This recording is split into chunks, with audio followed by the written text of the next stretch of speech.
Hi everyone. In this video, I am going to explain about what basics about cache memory. What do you mean by cache memory? What is the importance of using cache memory? That I am going to explain. Okay. So before that, I explained in my first video. Okay. So about this one, that means what we user always we store all the files, everything in where secondary memory we store. Okay, whatever the files like a PPT or whatever the Word document, whatever the PDF documents, whatever the photos, whatever the videos, whatever the songs, whatever the games, everything we are storing in where? Main secondary memory. Who? User. User always store in what? Secondary memory, and always user take data from also from secondary memory. User cannot access main memory. But see, who is going to execute all these things? CPU. But CPU can take the data from the main memory, or CPU can give the data only to the main memory. But user cannot access main memory, CPU cannot access secondary memory, but all the files, everything is stored in the secondary memory. But how CPU cannot take from that. So then what to do? Suppose, assume I want to execute particular this file. Now I want to execute. What to do? See, whenever we'll say that, so that program or the file is first transferred to the main memory, okay, by operating system. Okay, then it will be again placed back to the secondary memory by the operating system. So now once operating system brings the file into what? Main memory. So that can be taken by the processor. Now what happens? Suppose assume this is my program.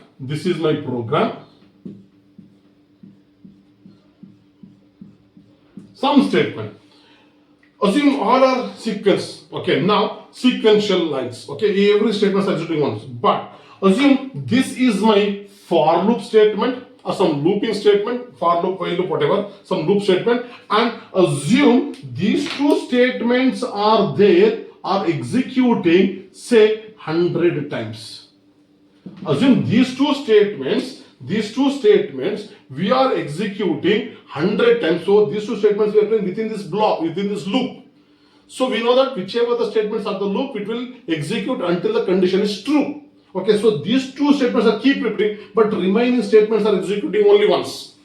Now what happens when this program is there in the main memory? So now first what it has to do, our processor go to the first instruction, take first instruction, fine, executes. Second, after that it goes to the second instruction, take the second instruction, it executes. Then third instruction, execute. Fourth instruction, fine. When fifth and this fifth, go go to the main memory, take the fifth instruction, this fifth instruction, execute. Then sixth instruction, execute. Assume next again check the condition is true, again fifth, again sixth. Like that, it has to same statement, it has to read 100 times. It is useful or not? So obviously it will make our memory to be slow, or processor will get slow. Okay, we need to improve the execution speed of our program. Okay, we need to execute the speed in the faster rate. For that, what we will do, see, we are having main memory. Main memory we are having. Okay, so then we are having what? The processor. That was CPU. So inside CPU, I will make something. Okay, I will wait until later. So then all these are connected to what? My bus. These two are connected what? With bus, both bidirectional.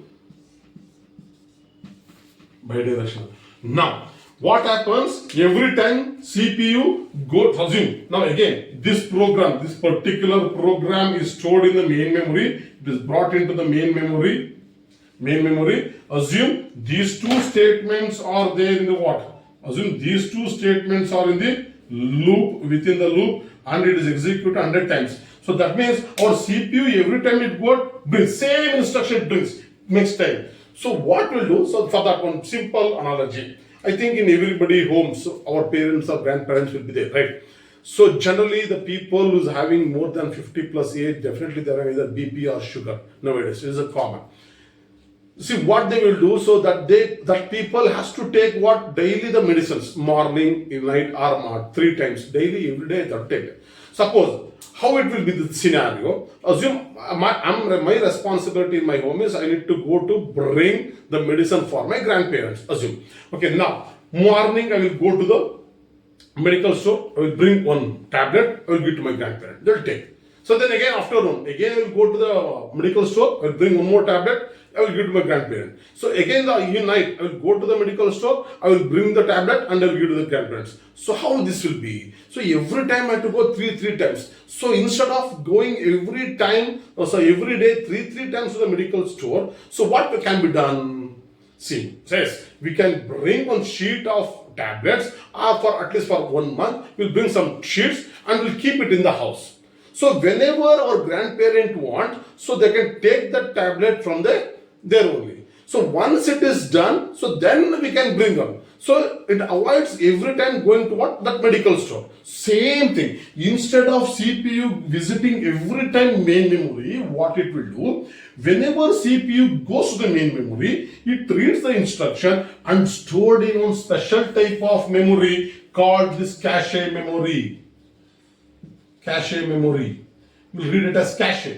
So now, whenever CPU goes to the first instruction, it stores here.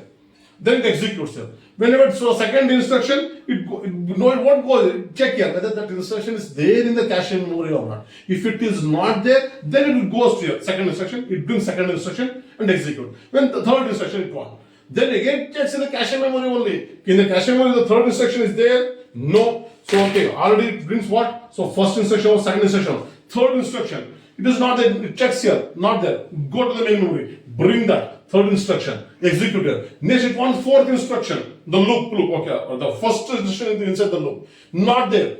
Go here. Bring here. Okay. Execute. Next. It wants next instruction. Not there here. Go here. Take this. Read. Store here.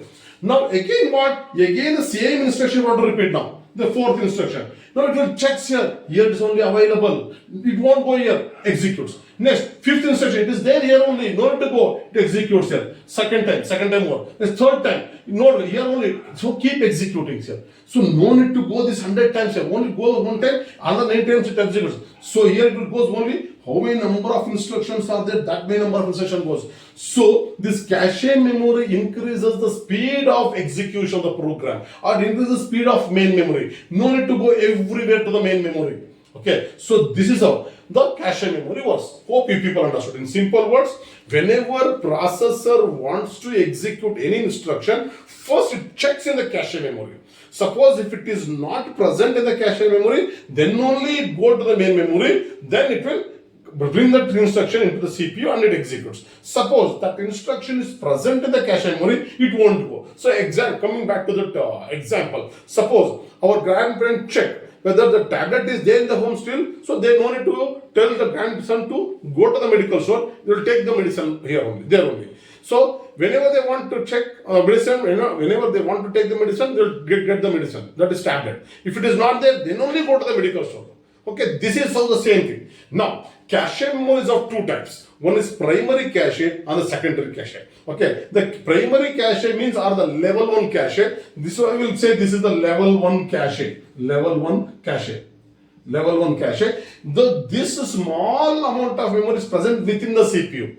Sometimes this is also in terms of one is MBs, not in terms of GBs also, in terms of MBs. So in order to have more, so again I am having one more cache, that is cache level 2 or secondary cache. So this cache is present between, again this also has to be get connected, okay, to the bus. Okay, this cache memory is present in between the processor and the main memory. Okay, so cache, the two types of cache. One is primary cache, also called as level 1 cache, that is there within the processor, and secondary cache, also called as level 2 cache, which is there in between the processor and main memory. Okay, this is about the cache memory. Hope you people understood. If you have any questions, please write it in the comments. Thank you. Thanks for watching.